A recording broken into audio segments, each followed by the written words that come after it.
have just cleaned off. Oops. My area, I have my sanitized working area, I have a fresh spoolie. I have a little tiny attachment on my mold pen. It's set at number 7. I think I'm gonna drop that down to like a 4 at first, because I've never done the eye area before. So I'm numb. I'm getting some of my natural brows out of the way. And I'm gonna give it a shot. Wish me luck. Here goes. So.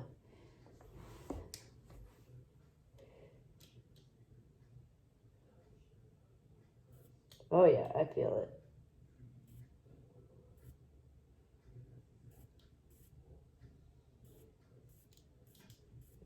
Trying to avoid natural here, if you can. I don't really mind the tail. I don't know why. It's a powder tail. I don't really like it. I don't hate it. I think it fills in as best as possibly can. And so I am just doing little dots. I'm glad I'm only using this at a 4. Again, this is, I'm sorry about the lighting. I don't have any professional lighting set up. And believe it or not, I went to school for this and everything. Both I went to aesthetic school, hairdressing school. And I went into broadcast. So I did all of the technical stuff in the back end. So I realize I'm just only setting this up, but I just wanted to show you. And let me bring you in close so that you can see, if you can see, my eyebrows right above there. That's where I'm trying to get. And here's that area I pointed out before. That is where I have no eyebrows. And of course, I had the most amazing, gigantic unibrow that you could ever have. But my hands are sanitized with alcohol. I don't mind. Ooh. I don't use gloves on myself. This is going to make me sneeze. But, you hold down the button on the mold pen. And all this is really doing, it's not a laser. This is a burn. This is actually a burn. So I am using a fine thread at a low setting. They do have a greater different attachment that you can use for different things, and just directions about what you can do and what you should be doing. But again, you can see on this brow, you can see that it looks fake, and that is from the gun, and that's from getting a tattoo as opposed to microblade, which has, if you buy an eyebrow pen at CVS for makeup and it has the 3 separate sort of brush strokes on it, that is kind of how microblading looks. And because it's done by hand, sort of in the traditional style of tattoo, it looks so much more natural. It doesn't last as long, but it looks a lot more natural. So I'm going in here. I'm only doing a few lines. I'm going to do it gradually over a period of time, And that little red mark, that's where I had that milia removed. So I'm going to try to avoid that area. Ooh, feeling it. Ooh. Ooh. Yeah. This area is very sensitive, so work quick. Barely touching. Woo-hoo-hoo-hoo. Woo-hoo-hoo-hoo. What I do in between is sometimes the, for lack of another word, soot from actually burning is the dead skin. The dead skin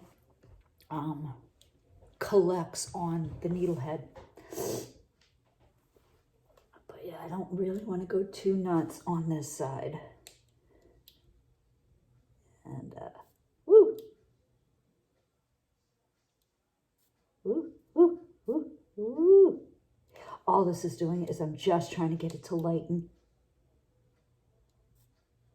I suppose this is where having that 12% cream makes a big difference, but I don't know. After having COVID, I just sort of put my liver through an awful lot, and I just don't want to do that anymore, you know, when you have COVID. So I'm shutting this off now. So that's all I'm going to do for the eyebrows right there. And then these are the threads, and these are the short threads. These are the 31 gauge, 12 millimeter. So it's a small needle, but it's a small needle, meaning it's short, but the width of the needle is small. So one of the things about these small needles is they do not like to stay. I have had one in a line on my lip, a smoker's line. Right after maybe a week, find its way to work itself out. Eventually I had to pull it out. These are PTO mono threads, so they're smooth. So if you make a mistake, you don't run the risk of having them catch on the skin layers underneath. And if you've seen people who have had some accidents with cogs, molded or barbed threads, or even screw threads, they pull too tight on their skin after insertion, thinking they're going to pull it out, but it grips and it bunches back on itself like a giant spring. It's unsightly. It's not dangerous. What's dangerous is not keeping it clean and trying to keep digging after it. That's what you do not do that. So these threads, I am going to try to slip in on the underside of my brow for lift. I don't need a lot of lift. I have a natural large crease. I have, my eyes are not deep set. They are not narrow. They are, you know, in a good place, I think, as far as eyes are concerned. But you can see really, really, no, small, that little bobber there. There's only like a millimeter space there. So you have to try to find the bevel. Bevel goes outside. So the bevel right now is facing me. You turn it away from you. Get my specs out of the way. I could do this without this. And, you know, I try to get the skin to hot. I go in, right under the skin, give it a push, push, push, push. Leave it, walk away. That's one. I have a medical waste repository where I keep the refuse from the threads.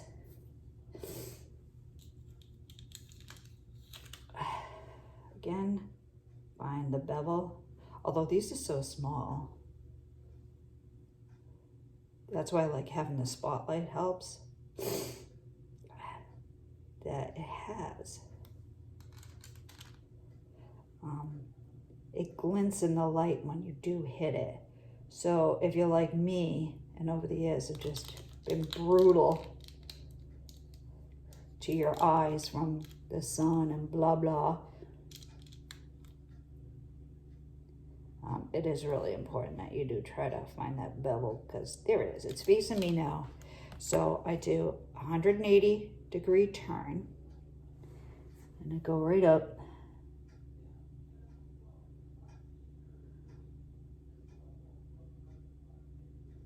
Yeah, I lost it again.